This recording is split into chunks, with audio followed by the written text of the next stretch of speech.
We'll now move on to agenda item 3 under reports. It is first item is 3.1 is the CBRM assessment profile. We have Jennifer Campbell who is here. It starts on page 11 in your document. But we have the Property Services Valuation Corporation's representatives here, and we're very pleased that Ms. Diane Beaton, Area Manager, Mr. Lloyd McLeod, Senior Manager Commercial Valuations, and other colleagues are here. So I invite them forward at this time, and they'll make the introductions of those accompanying them to have a discussion on the assessment profile for the CBRM. And Jennifer, is there anything from Finance or the CFO at this time? No, I don't think so. I think I just, on behalf of our office, welcome Lloyd and Diane to present today. As we know, assessments in CBRM are always a challenge. They're our bread and butter of the municipality, and we are under certain constraints in our ability to keep revenues flush with expenditures, and our assessment process, which is administered by PVSC, is a very, very big part of that. So I'd like to welcome Diane and Lloyd, and they're going to provide an update on our 2017 assessment profile, also an update on the CAP review, and also note some current projects and initiatives that are underway. So welcome. Thank you. Thank you. Just before Diane gets started, I'd like to thank the Mayor and Council for inviting us, especially since there's some new faces as councillors this year. I'd like to take the opportunity to introduce a few of our staff, just in case any of the councillors have questions after the sessions. Feel free to come in our office at any time and speak to me, or we have Ken McKinnon, and we have Steve Howley, and Dave Penny. Dave's the supervisor in the office. Welcome. So, Do you want to move the mouse here? okay. Oh, what happened there?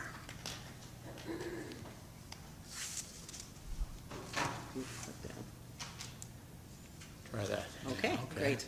Okay, the agenda, we're going to talk about PVSC, a little bit about who we are and what we do, go over a few key dates. We're going to look at your municipality municipal profile of the 2017 assessment roll, talk about our mandate, and then I'll turn it over to Lloyd, and he's going to go through the valuation process.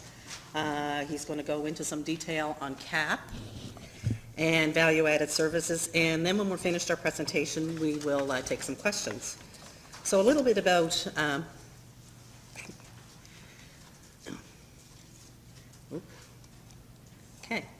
just a little bit about who we are before we get started. So Property Valuation Services Corporation is a municipally funded, independent, not-for-profit organization that provides municipal services to the 50 municipalities across the province of Nova Scotia. We are governed by a board of directors. There's 13 members on the board, and there's a mix of elected municipal officials, municipal administrators. There's 3 independent members on the board, and the executive director of the UNSM sits on the board. We have 130 employees across the province in 6 offices. In the eastern region is what we're known as, or Work Unit 3. We have an office here in Sydney, and we have an office in Port Hawkesbury. And the eastern region actually covers all of Cape Breton and the mainland up to including Pictou County and town, so it includes Antigonish, Guysborough, and the District of St. Mary's. So this slide here basically is our 2017 assessment roll provincially. So as I said, we serve 50 municipalities, and we value over 619,000 properties across the province, of which over 585,000 are residential. And of that residential number, 335,790 are eligible for the cap. 34,000 are commercial properties. We generate over $105 billion in assessed value, of which the eastern region, if you look to the chart below, the eastern region generates 17.3 billion of that. And the central region, which is HRM, contribute more than 50% to that 105 billion. A few more numbers, also to just give you an idea of some of the activities that we carry out throughout our business cycle. We receive almost 40,000 sales transactions that we review and analyze in order to determine market value. We review over 10,000 permits. We received last year 34,800 client inquiries, of which approximately 7,000 to 8,000 are received during our 31-day appeal period. And last year, we received 8,223 appeals provincially. Just to give you an idea of your appeals for CBRM this year, for 2017, we have a total of 646 appeals.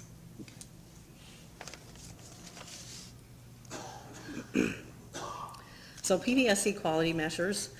To ensure that we have a quality and valid assessment role, we do have several quality measures in place. We have a dedicated quality team that works through these quality measures throughout the year. We carry out audits and statistical testing. We do both external audits and internal audits.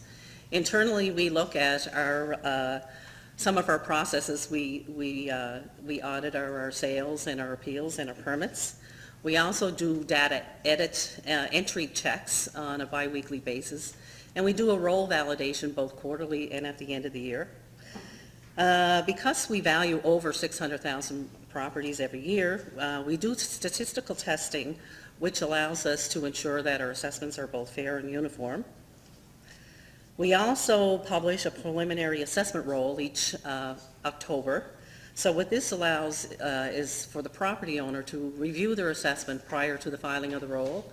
So it allows for that consultation with the assessor, in particular some of those larger commercial stakeholders that we have. And it also gives the municipal units an opportunity to view the roll prior to closing.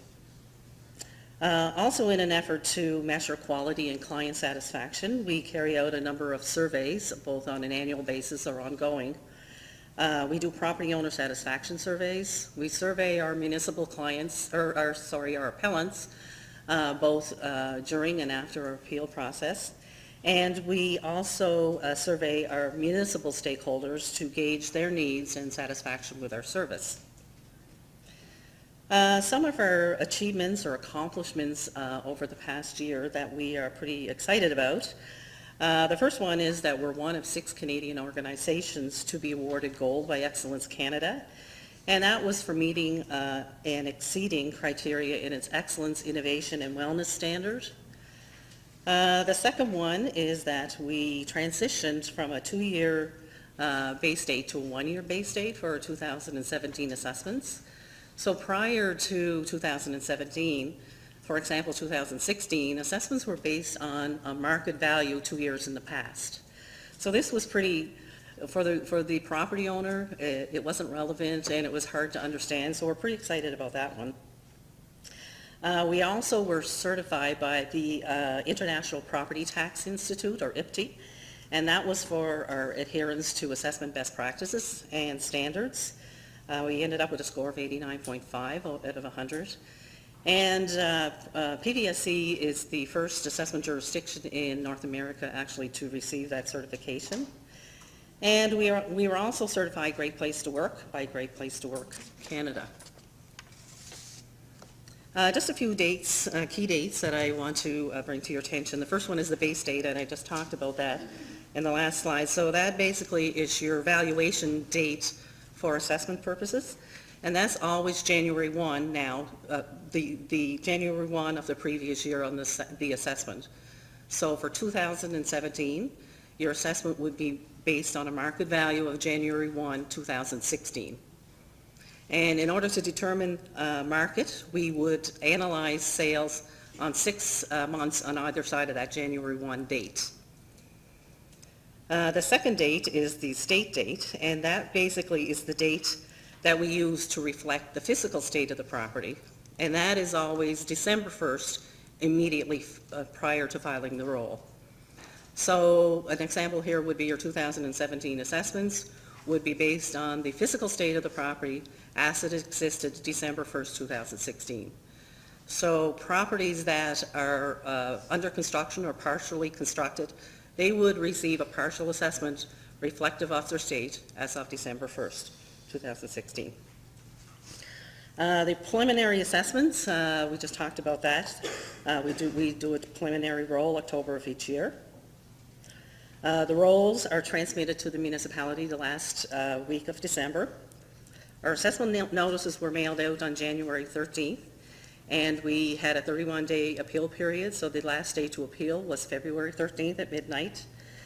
And just a reminder there of what can be appealed: the assessed value, the ownership, and classification can be appealed.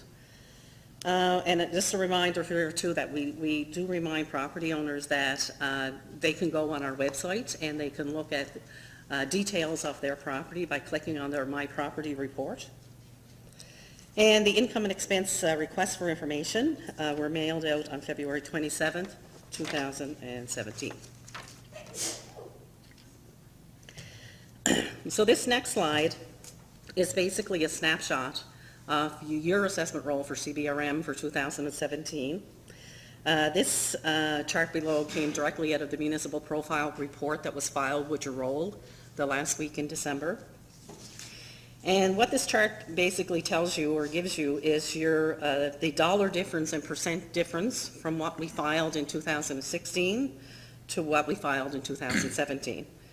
So I'm not going to go through all of these numbers, and some of these numbers with CAP, I guess we're going to talk about a little bit when Lloyd gets into his part of the presentation. But I just want to draw your attention, I guess, to a couple of numbers here. And the first one is the 1.87% change. So that is your market, your residential change, your total residential change, both taxable and exempt.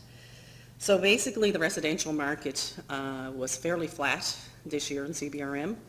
That 1.87 or $90 million difference from 2016 reflects the change in market value, but it also reflects the new growth as a result of new construction and new land development and whatnot on the roll.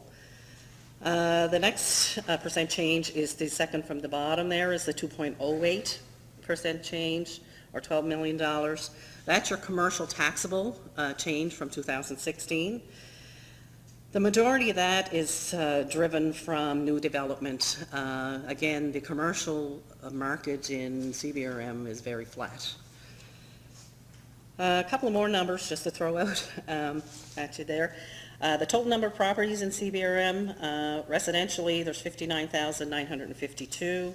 There's 3,416 commercial, and 410 apartments. So this is just a continuation, this slide here, of your roll.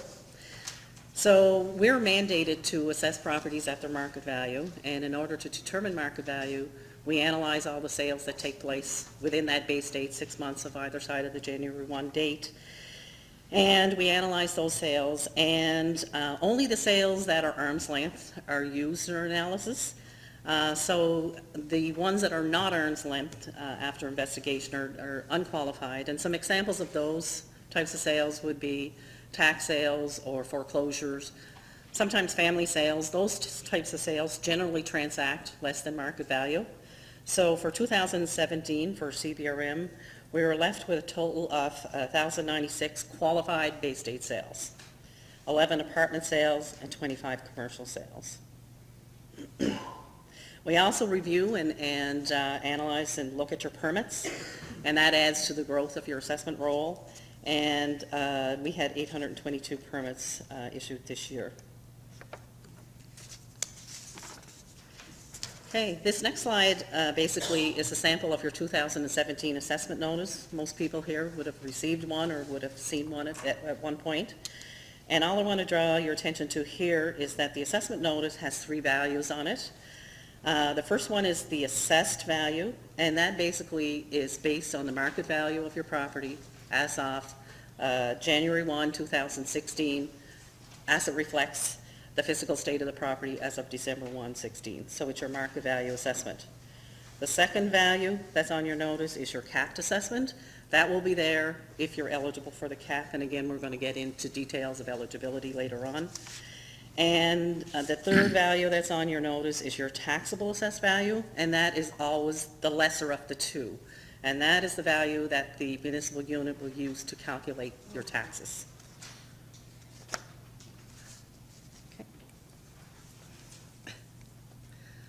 Okay. Our PVSC mandate We are legislated and mandated by both the Nova Scotia Assessment Act and the Property Valuation Services Corporation Act. Section 42 of the Assessment Act is probably the most important section of the Act, in that that is the section of the Act that mandates us to assess property at its market value. I'm not going to go into every word of this section, but it says all property shall be assessed at its market value. It talks about a base date, which we talked about there, a valuation date, so it's as off a specific date. It talks about an open market, it talks about willing buyer, willing seller. And the second part of this section also goes into that the assessor has to take into regard the other properties within the municipality to ensure that uniformity falls in a uniform manner on all residential, resource, and commercial properties. Okay, I'll turn it over to Lloyd. Okay, I'm just going to talk a little bit about the valuation process for people that haven't heard it before, I guess. But we use mass appraisal in Nova Scotia to value all the properties. As Diane said, there's over 600,000 accounts. So there's 3 internationally accepted valuation methods, and that's the cost approach, the income approach, and the direct comparison approach. So they're the same 3 approaches that even if an appraiser was doing an individual appraisal on your property, he would look at those 3 approaches.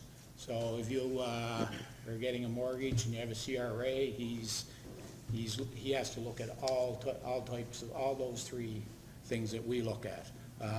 Some are more appropriate for different type properties. So when we look at properties, we take into account the individual characteristics of the property, how the property is built. We look at the local market. We look at the land characteristics of the properties, the building characteristics, the depreciation on the property. If it's a property that's rented out, we take into consideration the vacancies that exist in that property, and any types of obsolescence, or such as you could have, as we had here in CBRM in the last year, flooding, there's fire, there's contamination.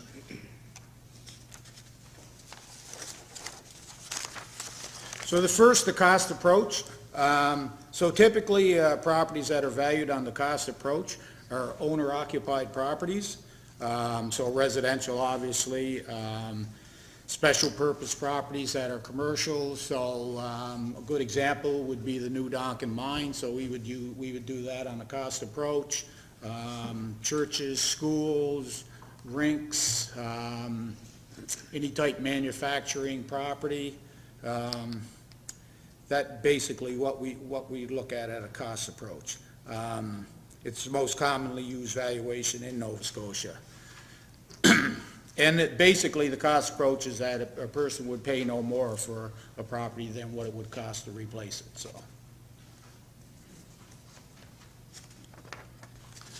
the next approach we look at is the income approach, and the income approach obviously doesn't apply to single-family residential homes, but apartment buildings that are 4 units and greater. We use the income approach. We use the income approach on hotels, office buildings, the office towers up here, Commerce Tower, Harbor Place.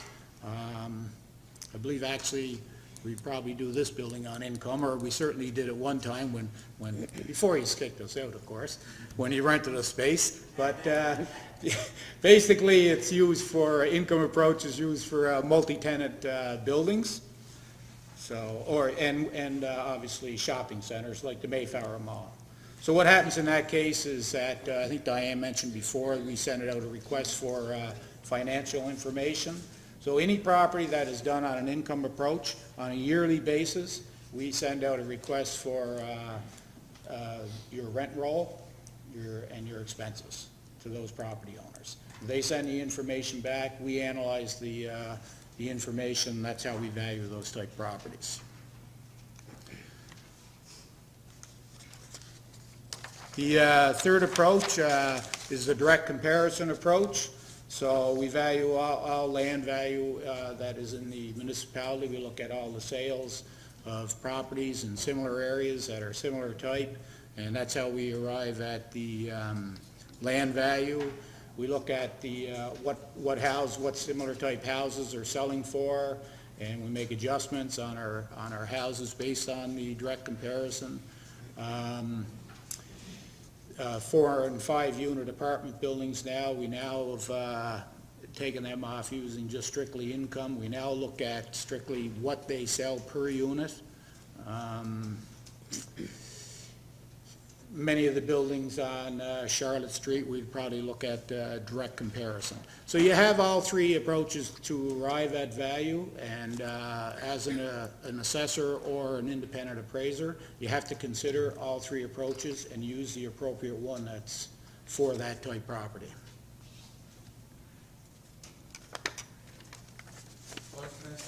Sure.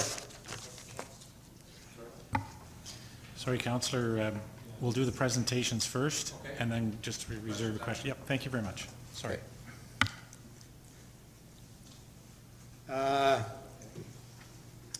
So some of the property attributes that we look at when taking into consideration when we're valuing property are, of course, the location, the construction quality, how the property's built, quality of the construction materials, the condition, the size, and the age, and the utility of the building. Utility generally plays a larger role in probably larger manufacturing type properties. I remember quite some years ago, I remember when a lot of the fish plants were, they might have had a capacity to do 1 million pounds of fish a year, but then, when the cod went through that moratorium and they were only using maybe 50% of the building.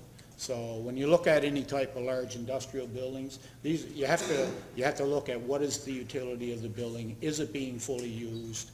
Has technology changed and they no longer need, ceilings that are 24 feet high? They maybe only now need 14.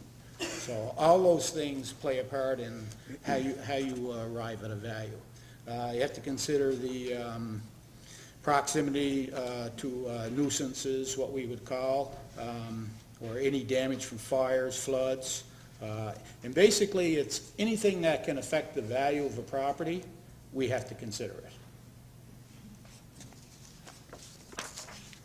Okay, I'd just like to touch now on the capped assessment program. So we all know it's provincial legislation, and our role is just to implement it. So it places a cap on the amount that residential property assessments can increase year over year. It's based on the Consumer Price Index, and for 2017, it's 1.14%. Or 1.4, pardon me. So when a residential property is purchased, provided it's not purchased by an immediate family member, the cap on the property is removed. So the cap, if eligible, is placed back on the property after 1 year using the assessed value as its base.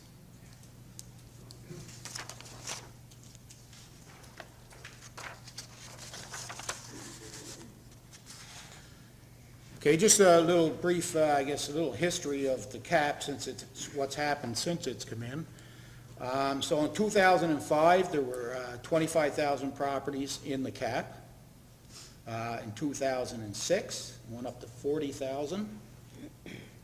2007, 64,000. 2008, we have 279,000 properties in the cap. And this year, there's 335,000 properties in the cap.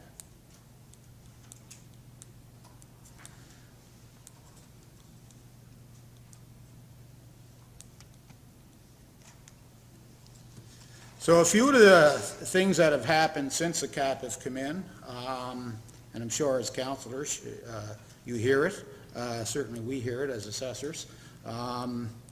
So people that are entering the market, so if you purchase or you build a new home, you could be carrying a larger tax burden than your capped neighbor. So probably in my instance, I have a new neighbor. He's paying $1,000 more taxes a year for me on the same street. So So basically, the earlier you come into the program, when it came into existence, the bigger the cap saving you get. Yeah. So if you come in 2005, it's more likely that your cap saving will be a lot larger. Another thing that it's affected, of course, is seniors looking to downsize. So in some cases, some seniors have downsized out of their larger homes, only to find out that they end up paying more taxes in their new property, because it's based on either the assessment on the new, well, it is based on the assessment, whether it's a new house they build or a new one they purchase. That may be even smaller than the house they were in.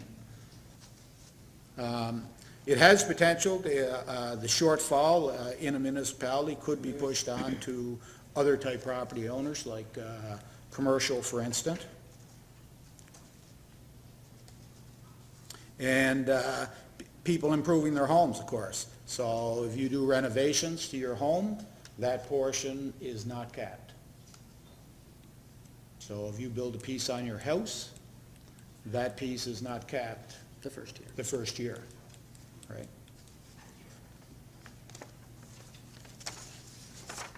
And that's just some, I mean, that's some of the things we hear on a pretty regular basis at the assessment office.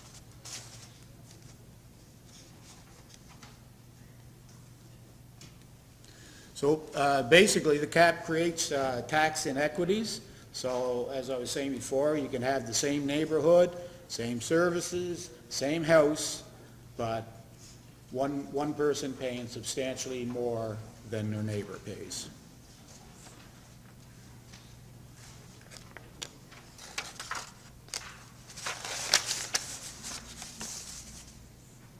Okay, and in Canada, Nova Scotia and PEI are the only jurisdictions that do not have the cap. New Brunswick, the cap was phased out in 2012. So there's been a number of reports that have been done on the cap. An exit strategy was proposed in a report by Shingai Nayajaka. Shingai is a former employee of municipal affairs for the province for quite a long time. Phase out of the cap was recommended in the municipal property tax in Nova Scotia in that report. That was in 2014. And analysis and proposed cap review and phase out strategy was conducted in 2016 by PVSC, UNSM, and the AMA.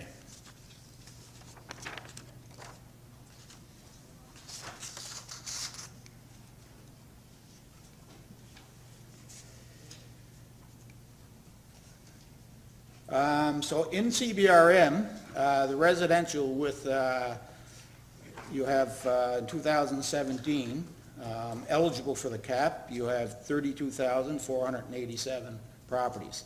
That makes up 85.12% of the residential properties in CBRM. And there's 5,677 that are not eligible.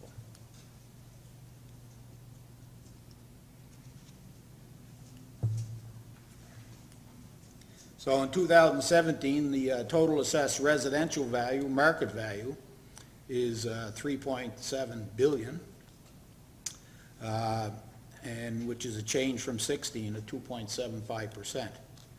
The total residential tax assessed value not eligible for cap is 945 million, which is 12%, 12.41% change. And the total residential taxable assessed value eligible for cap is 2,800 million, which is minus 0.12%.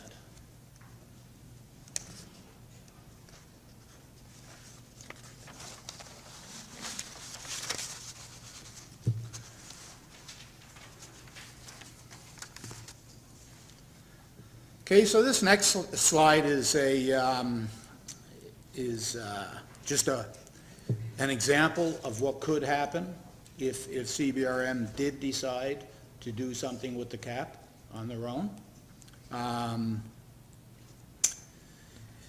this is, of course, with certain assumptions made, obviously. But the projected, in the first year, the projected tax rate at $1.74, that's an average of your tax rates across the whole municipality. So if you have a market value increase of 1% annually, and your tax rate receives an increase at the CPI of 0.3%, this would give you an idea of what your tax rate would be to be revenue neutral. And this is only an example, right? So what you would see is that if you without the cap, the far right, your cap rate, your tax rate in your first year would go down to 1.62. And then you can see in year 10, it would be down to 1.53.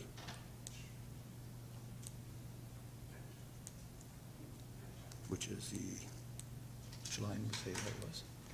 That's which line? The red line. Yeah. So that's indicated on the graph by the red line.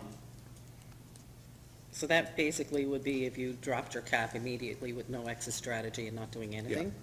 So it will drop, and basically there would be all kinds of consequences for those properties that are in the, protected right now by the cap. Yeah.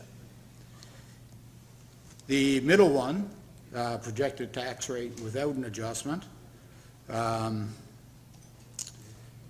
would just be the solid blue line. No change, basically. Status quo. Status quo. And the first column would be the light blue line if you did it over 10 years. You can see that the tax rate could go from 1.74 down to 1.53.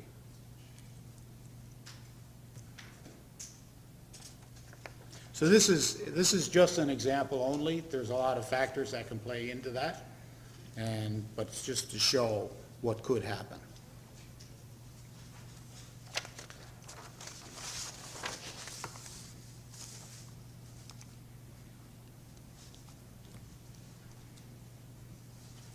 So to be eligible for the cap, at least 50% of the property has to be owned by a Nova Scotia resident.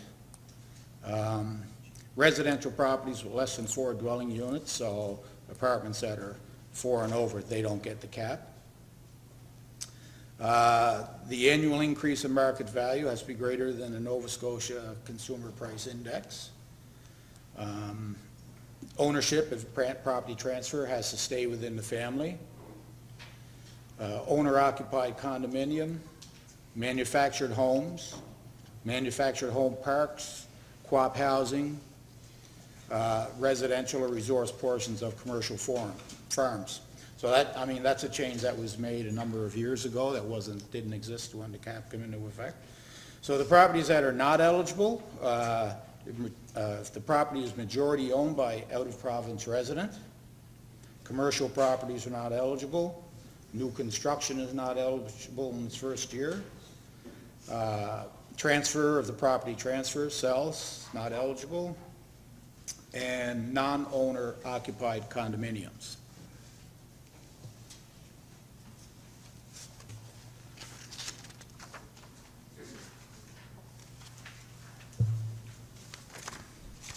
Okay, that's all I have on the cap. I'd just like to, before I close, just talk a little bit about some of the projects, I guess, that we work together with the municipalities across the province, and we call that our value-added municipal services. And we have the Integrated Property Service Council. So that's responsible for overseeing the operation of existing value-added municipal shared services.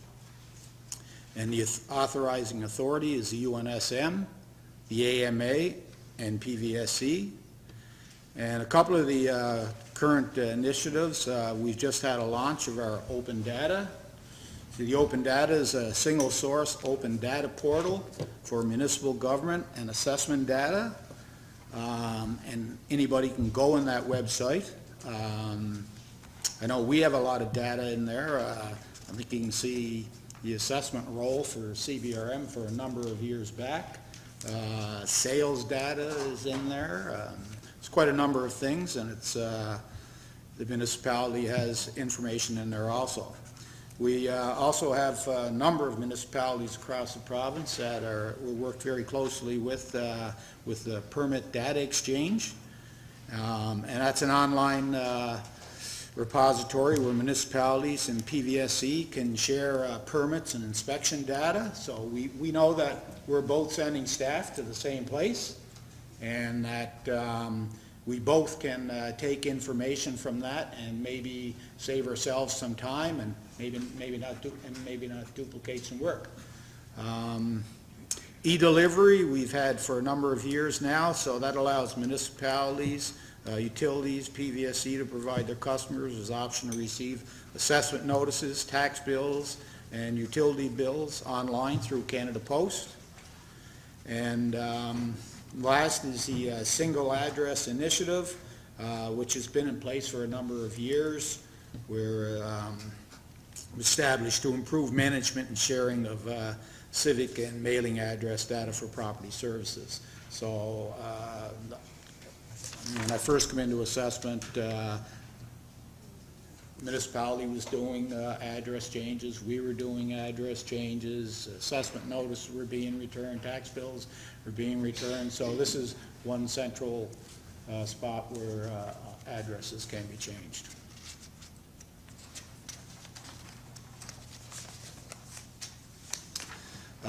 So that's it. I'll open it up to any questions. Well, thank you very much, and no small topics, pretty weighty, and impacts us every budget cycle and every day. So we'll start off. Recognize Councillor McDougall. Mayor. Thank you very much for the presentation. It's a whole new world, kind of learning about this, so that was a great help. My question is a little bit more broad, I guess, but you mentioned in the reviews that New Brunswick phased out their cap in 2012, and I'm wondering if you could give me any insight to how they did that, or like what was the process for them, if you guys are aware. If not, I can do my own research, but. What was that in 2012? In 2012, when New Brunswick phased out their cap, what kind of process did they undertake to do that? I'm not really sure what they did. I couldn't Okay. comment on that, but I mean, province. it's certainly something, you know, I could find out for you. Oh, no. I was just wondering, just because it was cited there, if you Yeah. had any insight, because it I mean. it's I'm not something that sure we if they talked did about. it in one swoop, or if they did a phase out, to be quite true. I don't know what they did. Okay, no problem, thank you. Okay. Thank you, Councillor. Councillor Brookswager. Thank you, Mayor, and as council knows, I'm the representative on the Property Valuation Services Board, and I'd like to welcome our fine folks here from PVSC. Nice to see you guys again. I'm glad to be back on the board, and great presentation here today. A lot of stuff going on at PVC on a regular basis, and the ongoing issue with CAP is one that we all continue to talk about. Personally, I've been on the board in the past, and things that we've worked on, we continue to see some of that has happened, and new initiatives that went on after I left. It's great to see a lot of benefits for our municipal units that are able to take advantage of everything from taxes being sent out, billing, and all these different services. It's great. One thing I want to share with my colleagues about property valuation, you know, he talks about the 130 employees province-wide. This group of individuals actually left the umbrella of the provincial government at a time. It's really hard to believe that they sort of walk away with their passion to working towards assessment in this here province, and to leave that protection, to me, was pretty amazing to think that group could do that when they could have went in different offices in different parts of the province, but they decided to stay. So I think that's very admirable, and I can tell you, I worked with a lot of these people over the years, and just great to work with. So I guess what we're left with here today, Lloyd, is, we continue to talk about the cap. It's a big issue for us at the municipality, as it is for all communities in the province. And as you mentioned, and Amanda, to Amanda's point, the provincial government in New Brunswick seen it as becoming a big issue, and they said that they had to get out. The phased approach that you talk about here is the only way it can happen now. It's too far gone that you can just drop this all at once. And I think everybody recognizes that, so that's the idea of the phase-out plan.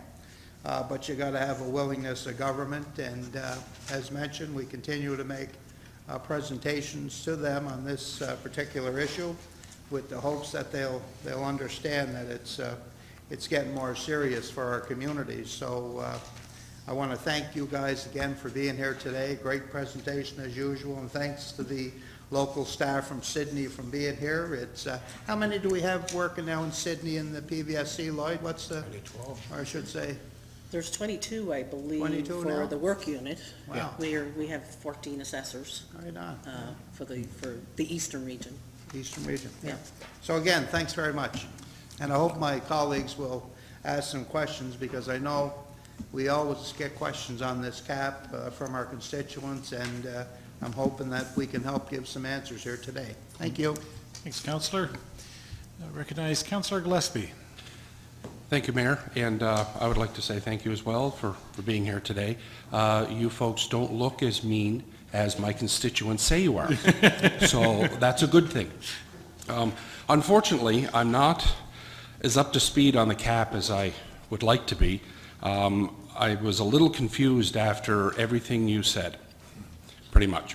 I got Lloyd and Diane. That much of it I understood. Everything else was pretty much over my head. I have to ask you, when it comes to the income approach, Yes. I noticed that your list of different types of businesses that are there. I have a couple of questions with regards to certain businesses that are not there but could possibly fall under there. One is self-storage units. They're income-based units. Somebody puts a 5 or 6 buildings up in a small area. They have to rent all of them in order to make any kind of money. They're just done as commercial businesses?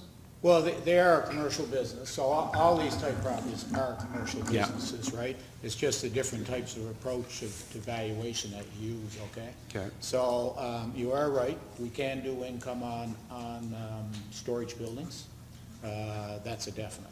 Okay. It's just a matter of gathering the information, and we do consider that. Typically, they're done typically on cost right now. If we do get an appeal, we do generally ask them for financial data. Okay. And then we'll use that to see if our value is in line. Okay. So I think I was saying before, it doesn't matter what type of property you have. In actual fact, we do golf courses on the cost approach too. But when we get appeals on golf courses, we generally ask for financial information. So, it's just different properties, you do different ways, but you always have to keep in mind the other methods, right? Okay. So even on the golf courses, we've had a number of golf courses that have sold in the last couple of years. So we do them on the cost, but we also look at the other methods to see if the value we're arriving at makes sense. Okay. So Okay. it's not strictly just, this is it, right? Okay. If it's appropriate, if there's a rental or some kind of income coming in from that type of property. And there seems to be a lot more of them popping up. So you have to take it into consideration. Okay. The other question I have is with regards to mistakes that are made in the assessment itself. And I'll just give you a scenario that was said to me by a constituent. They have a commercial property. It was assessed at, say, $150,000. They decided, just to see if they could retire, they put a value on the business to try to sell it at $290,000. It didn't sell for 18 months, but the next assessment came in at $290,000. Although he didn't sell it for that, and he had no intention of selling it for that because he figured he wouldn't get it, but he threw it up. And when called on it, and again, this is him telling me this, when called on it, they said, okay, well, if you didn't sell it, then we'll reduce your assessment. But the assessment wasn't reduced for another 2 years. He still has the property. It's now back to where it was at one time. But for the 3-year period, he paid taxes based on an evaluated assessment of $290,000. Now, I'm using figures that don't apply here, Yeah. but this is a scenario that was explained to me. Well, I would never talk about any individual's property here, No. but certainly encourage anybody or any of your constituents or yourself to come into the office. Okay. But everybody gets an assessment notice in January. Yes, Everybody has the right to appeal it. Yeah. Right? yep. My understanding is that this person did appeal it, but I'm just wondering, is there a mechanism in place for that type of, no, I'm not going to say it's an error because it's not. When you're accumulating the information to put on the assessment, I'm assuming that if something is up for sale and there's a value on the sale, that should somehow translate into the value of the assessment. Not necessarily. Not necessarily? I would never, I wouldn't think that would be the case. Okay. Go back No. to the market. We always go back to the We market. go back to the market and look at similar properties Okay. that would have sold. All right. I mean, I know many people that have their properties for sale, both residentially and commercially, that I disagree with the market value that they're asking for. Yes. So that wouldn't be what I would assess it for, right? I mean, you still have to apply the principles to your 3 types of valuation methods, right?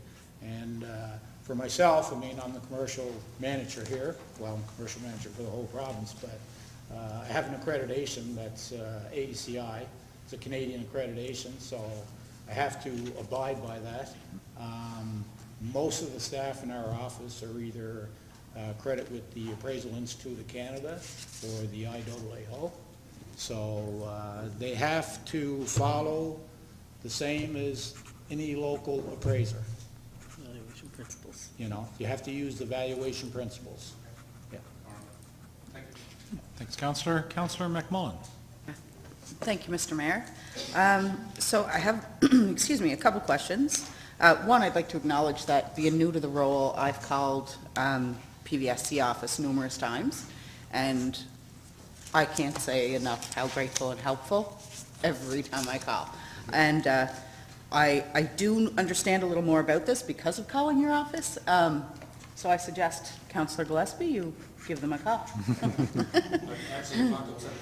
Which I may not have to do now, because poor Dave Penny, I didn't realize his position over there, and he happens to be my cousin, or married to one, so that's going to be yeah, you should have sent someone else, Dave, is my point. I do have a question. You transitioned from a 2-year to a 1-year base date, which was explained to me when I called previous. So just for clarity, this January, when the tax assessment went out, was that based on the 1 year or the 2 year? Like this past one that went out? On the 1 year. So this was the year it changed? Yes. And any ones prior to that were based on the 2? Yes. Okay, great, thank you.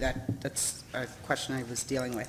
And this may seem like a silly question, but when you described that when you do renovations to your home, say you add a piece or you do whatever, that portion isn't capped, how do you not cap a portion? Like, I don't For the understand. first year, it's not The new capped. construction, so if you added a garage, for instance, for $10,000, that $10,000 would not be capped that first year. So what about in the case of somebody, let's say, and I know I probably should know this, and there's probably people groaning for me asking, but if I added a basement, if I lifted my home and I added a full basement, would that remove the cap of my entire home for the year, or just, You still may end up being eligible, because there could be you could have savings of $30,000, right? Okay. And your basement only adds $10,000 to the assessment, so you could still be eligible for the cap. so it's just It the gets added difference it on to makes your to capped your, assessment. to your assessment that would be capped or not? Yeah, so if you were Okay. capped at 100 and the basement was 10,000, your cap would be 110, but your market could be 130, so you would Yes. still get the cap. Okay, perfect. And It's still one, lower up the 2 at the end Okay. of the day. And one other question, I do notice in both commercial and residential, you have a listing here of exempt assessed value. Yes. Can I have an example of what an exempt assessed value would be? Churches, schools, municipal-owned property that's used for the municipality. Okay, So this building, if you occupy, well, whatever the municipality occupies would be exempt. okay, what about residential exempt? Would that an example of?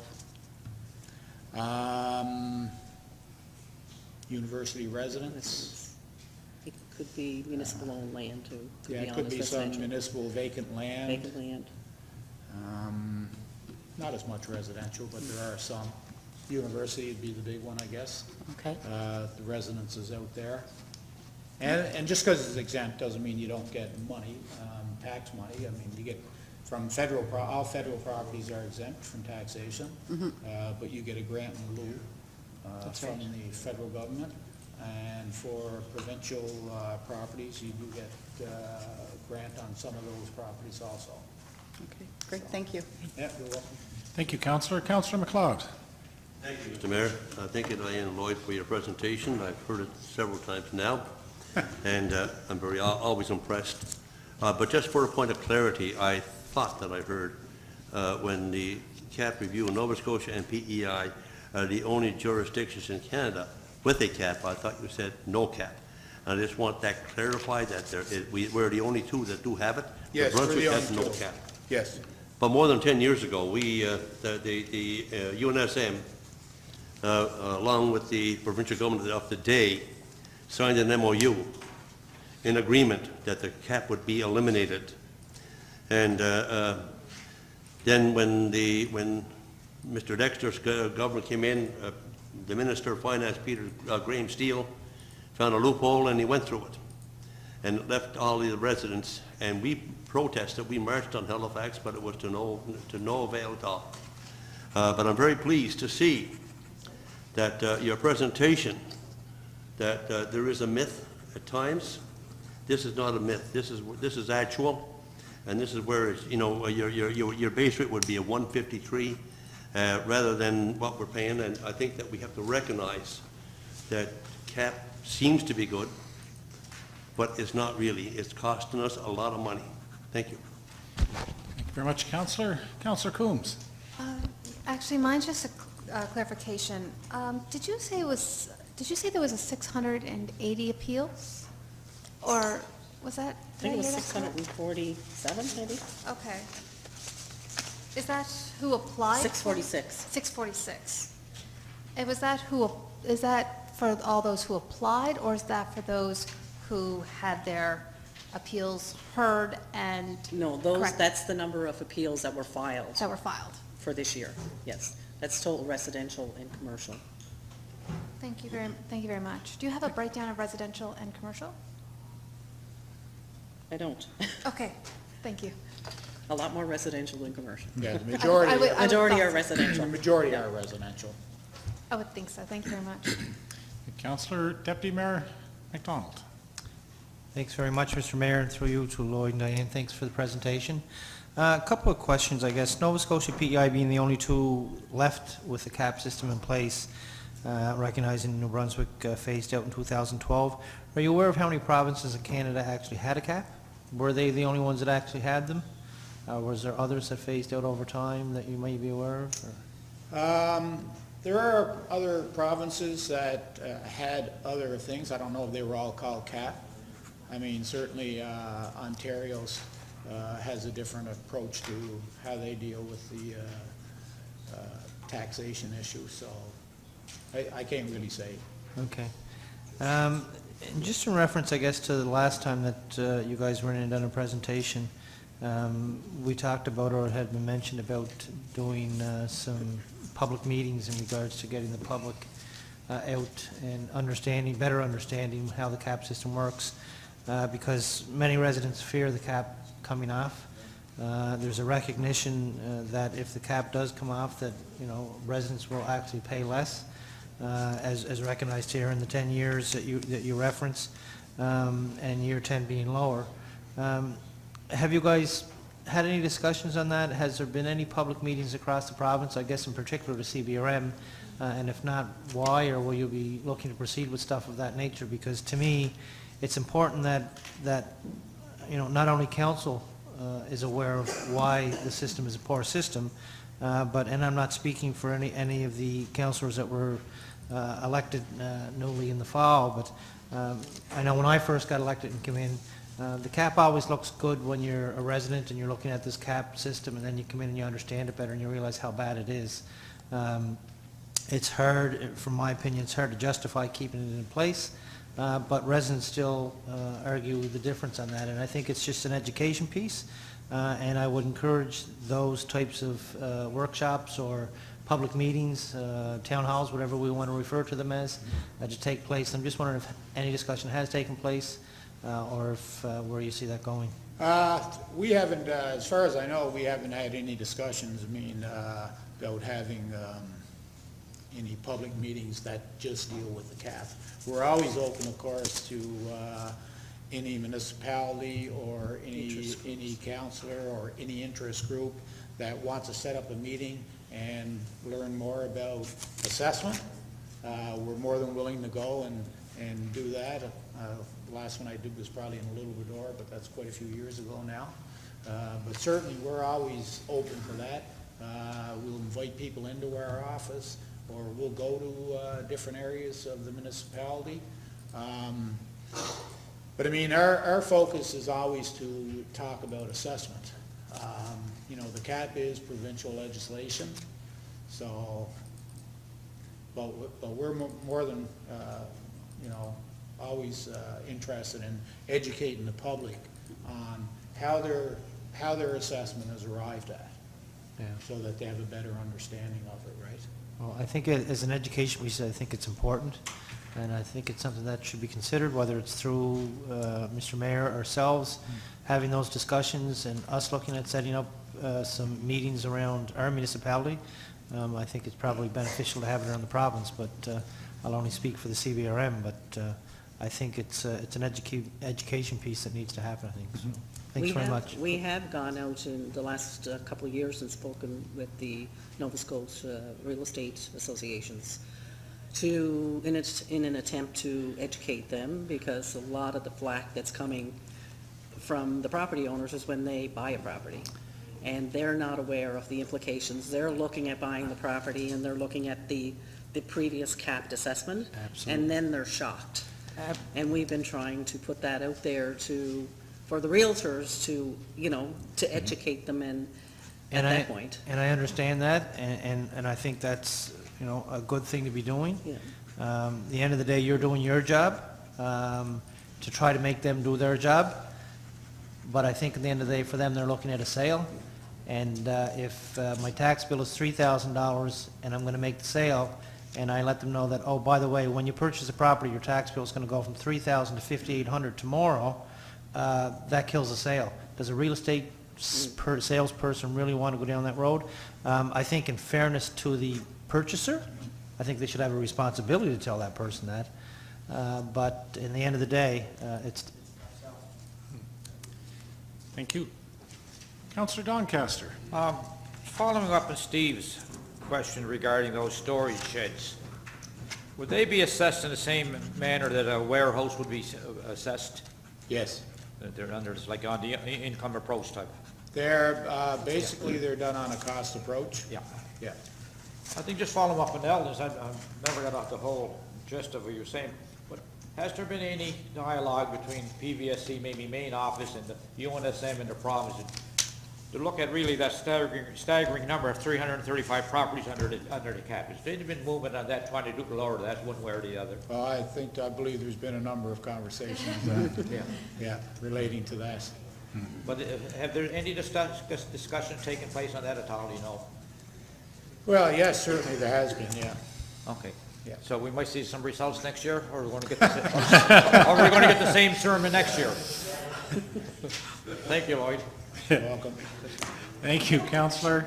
Councillor Prince. Thank you very much. I just have a few points and/or quick questions. On page 20, Lloyd, on your CBRM residential with cap figures, something doesn't look quite right there. If you put up that slide, the 217, the 216, must be a subtraction there somewhere. I see it. Do you have it? Page 20. Okay. So which number are you? Well, you have there the 217 figure, total residential taxation assessed at $2,834,000. You got the same figure for the year 2016, and yet you got a change, overall change. If I were to subtract those figures, it'd be a zero. So there must be I think there's a subtraction there between the 216. Be easier if. We So calculate you're the looking at the change. same one? Yeah, I think we're still. CBRM residential with cap figures, is that the slide you're looking at? Yeah, unless I got it wrong. This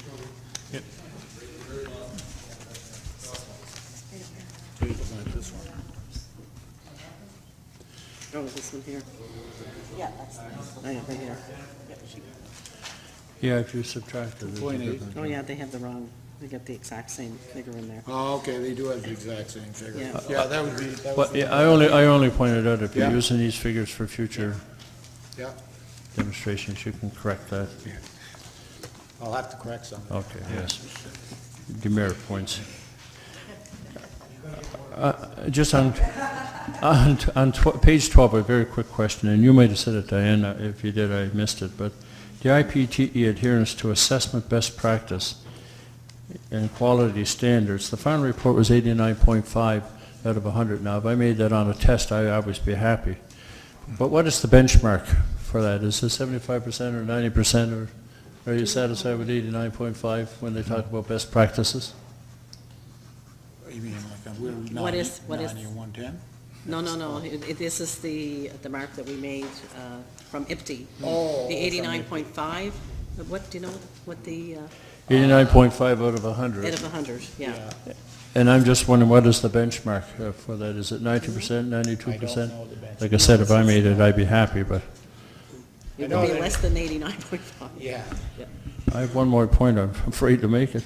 I know actually IPTE, when IPTE came in and reviewed all our processes and rated them, and this is how they scored us. Of course, they did make a couple of recommendations to improve that score. Okay. And those are things that we've worked into our plans. Okay. So it was a really good process because we brought people in from outside. Sure. That were not from this organization. Okay, the last thing I have, the roll transmitted to municipalities the last week of December. Now, for those individuals who are curious or possibly really interested, are they privy to that information? I know you send it to municipalities, but anybody can go on the computer and get their own individual assessment. But for those individuals who may not believe some of us that we're losing money with the CAP program, and they wanted to know the total residential assessment, less the CAP, and they do their math. Are they privy to that information from your firm? We can go in October and look at it, can't they, for the preliminary? They would see their own assessment. They Yes. wouldn't see the total assessment. They can see their You're own. talking the total assessment roll for CBRM? Yeah. Yeah. No, there are some people that are quite curious about what we say about the assessment roll residential, less the CAP, if indeed we're losing the money that we claim we're losing. And I'm just wondering if they asked you for that information, would they be privy to it? I would say they would be, the total assessed value, Okay. yeah. Fair enough. Yep. Thank you. Yeah, that would not be considered confidential, No. that's for sure. Thank you. Thank you very much, Councillor Prince, and I want to thank our presenters and the team, and I mean, it's nice to see the efficiency and the recognition, and quite frankly, the accolades in an environment that oftentimes is dealing with a subject that isn't so popular, so it's, you're not the tax collectors, but you give them their marching orders, so to speak. But again, we do appreciate the offer to be there, and hopefully every year we deal with this, and it has come up consistently every year. The cap is a larger issue in our budget deliberations with citizens, and to the point now that there's ongoing regular meetings with our chief financial officer amongst citizens. So think to the question that was asked about Councillor Doncaster about the working efforts, there's a recognition in the government that we have to look at something, especially with the CBRM being the most impacted anywhere in the province. So again, thanks very much. We appreciate your coming, and we appreciate all the good work and follow-up with our colleagues around the table. So thanks again. Thank you very much. Thank you. Thank you. Thanks.